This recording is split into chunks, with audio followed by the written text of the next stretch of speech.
Hello and welcome to the Fishing Guide Podcast. I'm your host, Brad Wiegmann. Oh, I tell you what, I went fishing today, and I'm pretty excited about it. So let's just jump into it. Anthony, tell them who you are and why am I excited about crappie fishing? My name's Anthony Owens, and I am the owner of Ripnlips Guide Service out of Oklahoma. And I actually got to take you out fishing today. Yeah, that's what I'm talking about. I like going out in other people's boats, seeing what they do. And so give them a little background history of yourself. How'd you end up doing what you're doing, why you guide and stuff? So, growing up as a kid, I'm from Tennessee, a lake called Ripnlips Lake, which is right off the Mississippi River, West Tennessee, Northwest Tennessee. And I grew up fishing with my granddad up on Kentucky Lake. Right. So, kind of getting out there, fishing some brush piles and sitting in the back of the boat with about a 10-foot rod and 16th-ounce hair jig with a split shot above it. And that's what we used to do. Right. So, something about it, just I don't know if it was spending time with him. Right. And just being in the outdoors, but that was our big thing that we always did. And as time progressed, I still fished, but not like that anymore. Right. Several years passed, I finally decided I needed a change in life and moved to Oklahoma back in 2008. Right. Got in the golf business, did a little golfing. But one day, I don't know what clicked, but something clicked and said, you know what? Let's go fishing. Right. And talked to the wife and the kids and bought a boat, and now here we are. So enjoy being in the outdoors, enjoy fishing. Right. Getting the kids out there and seeing their faces, and then becoming more knowledgeable with the newest technology that comes out. Right. And the more I was intrigued by that, I wanted to help others. Right. And as I started helping others, it's kind of like, what do you do? So you become a guide. Now, with COVID that came through, with technology rolling around, right. Everybody's fishing. Everybody becomes a fishing guide. Right. Well, can't deny it. That's what I did. So I became a fishing guide with live scope technology. Right. And I try to get on the water just about every single day, because to be the best, you gotta be able to practice. You gotta know what you're doing. So like when you take out new people, right, with different techniques that they're not used to, you've got to be able to know to be calm, patient, and put them on the fish. Yeah. So that's my goal, is take new individuals out, take kids out, get them in the outdoors, get them off the electronics, and put them in the seat of a boat with a fishing rod. There you go. So you usually guide in that Oklahoma area. I do. I guide in the northeast Oklahoma, southeast Kansas. I live pretty close to the Kansas border, so I can go into southeast Kansas and do a few lakes up there. Right. But mainly northeast Oklahoma. Which reservoir is that? So in Oklahoma, I run guide trips on Skytook Lake, Ulaga Lake, Copan Lake, Caw, and that'll be the lakes I do in Oklahoma. Right. And then in southeast Kansas, the main lake I like to use is Elk City Reservoir. I see. Up in Independence. How do you go about, you talked about live scope. Is that the only kind of guiding that you do? Just the scoping? Yes. Okay. So, is it usually one or two people that you take out on a guide trip? One to two people, sometimes three. Yeah.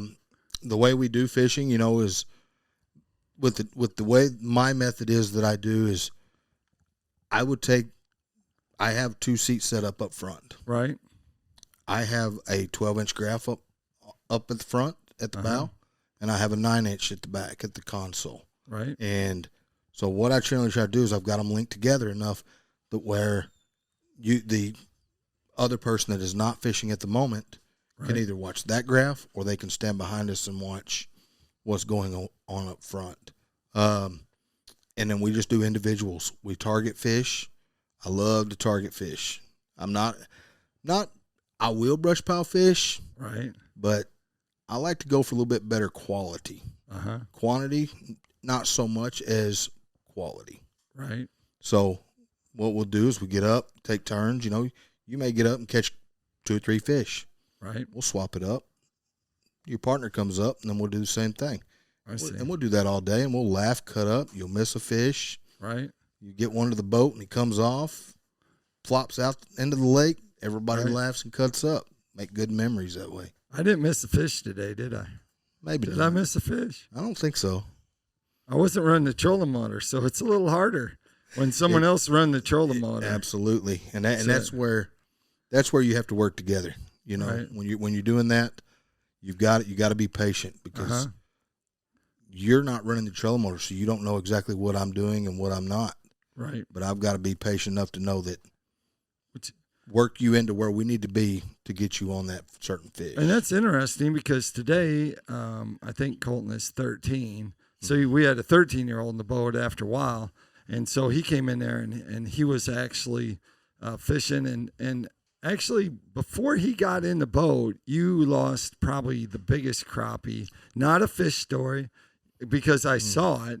You probably lost the biggest crappie so far of our trip down here. And bowed up that rod like no one's business. And absolutely, that fish right there, I wouldn't say caught me. I wouldn't say caught me by surprise, but when I set the hook on him, I knew it wasn't our normal fish. Right, and we've been catching. I'd say we caught a bunch that were in that 12-inch range. Right, we caught 13, 12, 14. 12, 13, 14-inch range today. This fish right here, I didn't see the actual fish. I seen his tail. I did. But my counterpart right here, you got a pretty good view of him when he got to the top of the water. I got a great view of him. But, you know, everybody looks at that and there's the fish that got away, you know. That's right. But, you know, we seen it go right back into the brush pile. But where he got into the brush pile, I couldn't reach. Yeah. So I did come back and check him a couple times. Yeah, we did. He was not there. Believe me, he wanted no part of that hook again. But you come back, and that's something we should talk about is the lure you were using was not your normal crappie lure, like a pointer shad or a small 2-inch, soft shad shaped bait. It is a cutthroat from Cutthroat Jig Company. It is what they call their Cowboy series. Right. It is a 3 3/8 inch bait, soft plastic, and two-tone that I was using. I was using a white body chartreuse tail. Right. And I know it sounds crazy when you say 3 3/8 inch bait. You're used to using little hair jigs, 16th ounce jigs, 32nd ounce jigs. Yep. I mean, small baits for crappie. But today, I mean, you got to see firsthand, even if I caught a small fish or a big fish, they didn't run from it. They hammered it. They committed. I think they make a commitment to a big bait. Either they're like, nope, or no. And we did see some that scattered. Oh, that we did. A few today. We few, and you're right there. But it happens. It's not all year long that you can use that bait. Right. You know, I think right now with them fattening up, getting ready for the spawn, yeah. You know, they're eating these big shad. You know, when we clean fish on a daily basis after a guide trip, you're looking in there and there's 3, sometimes 4-inch shad inside these fish. And I mean, the fish may be 12 inches long, but they're eating. Yeah. And like I said, I tried the other day on a home lake on a guide trip, and we put down a 16th ounce hair jig right in front of the fish. Now, I'd been using that 16th ounce for weeks. Right. And all of a sudden, they'd see it, they ran. Or they'd just look at it and not commit. And I was like, well, I'm just going to try something, see if it, go on a whim and see what happens. And I put it on and pitched out on the first fish, and it came right over the top of it. And before it even got right over the top of it, it turned on it, ran straight up, and just smoked it. Right. And it was the same fish that I just put a hair jig on. And so I said, okay, we'll just keep on rolling. Well, about 30 fish later, I knew that we had the right bait in hand. And when I come down here, I said that I was going to give that an opportunity to see if it just translates from there to here. And it didn't fail me today. Yeah, and so it's a larger bait. So tell us your setup. It's from your rod, your reel, down to your line, and then go to your bobber stops. Okay. So the rods that I use is 1039 fishing rods. It is a female-owned, veteran-owned business out of Oklahoma. Right. They're new rods. My best friend and his son helped design these rods, and massive backbone and really good sensitivity, you know, for the bite, even from a soft bite to one that just tries to rip it plumb out of your hand. Right. That being said, I run 2 different lines. I will run braided line. Okay. I like to run 20-pound braid because what I do is I go out and I target certain fish. Which is high vis braid. And absolutely. And it is K9 line. The line that I use on the braid is because I'm trying to get quality, like we talked about. I want bigger fish, and when I set the hook on these things, it's not play around, hang on. It's set the hook, get them to the top of the water, put them in your lap. I want to boat flip just about everything that I hook. Okay. I do run on some other setups. I do run some fluoro. I've been running some Berkeley fluoro. I've got 6-pound and I've got 12-pound that I will use. And those lines right there, sometimes, you know, it makes a difference. You know, braid may not be the right line for the day, right? But the fluoro will. And so I try to use both just for each setup each day. You want one better than the other, you know, just got to run with it. My bait setup that I do is generally I will run either a 16th or an 1/8 ounce lead head tipped with a soft plastic. Using minnows, I don't use minnows it's got to be a cold day to be using a minnow. Right.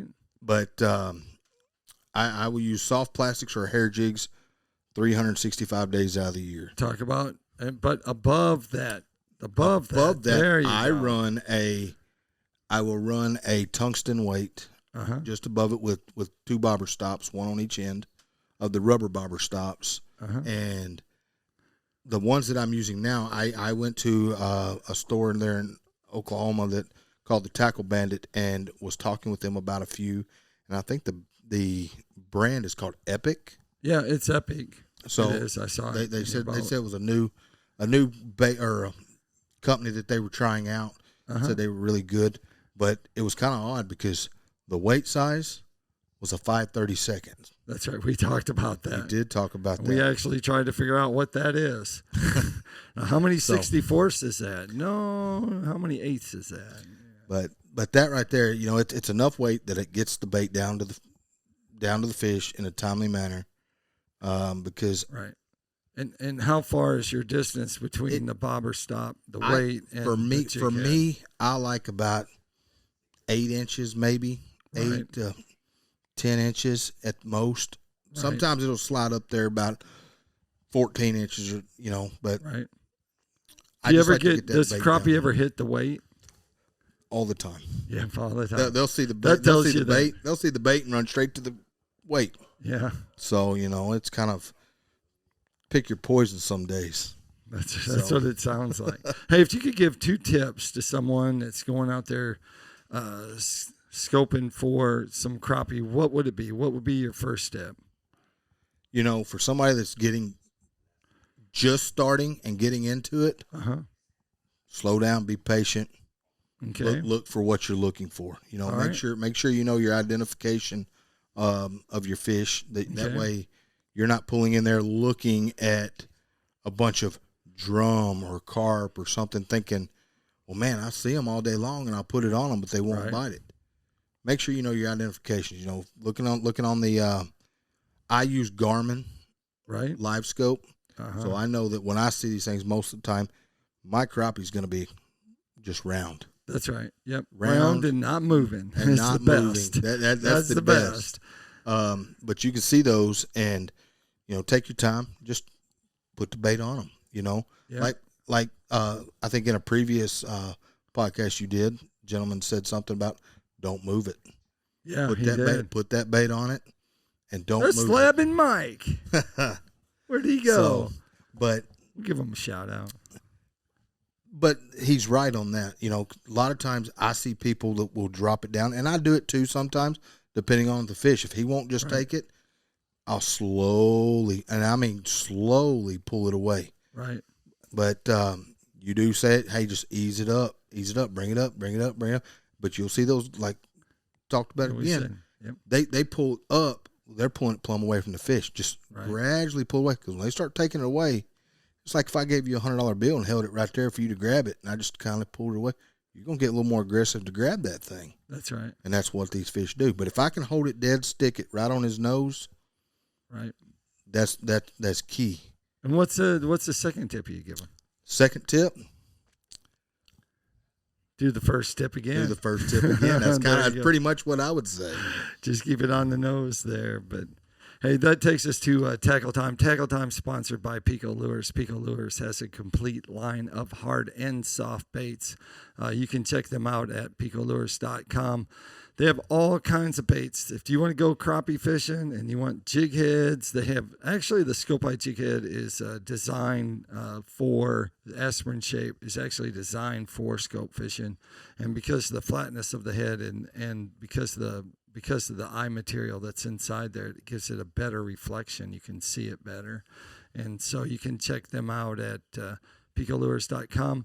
Hey, if they want to find out more, if they want to go on a guide trip with you, where would they go? So you can find me on Facebook. I've got Ripnlips Guide Service. That is spelled all one word, RIPNLIP Guide Service. Or you can find me on TikTok at Ripnlip82. My number to reach me, if you want to call or message, would be 918-693-2799. There you go. Like I always like to end the show, make sure you keep your hook sharp, lures in the water.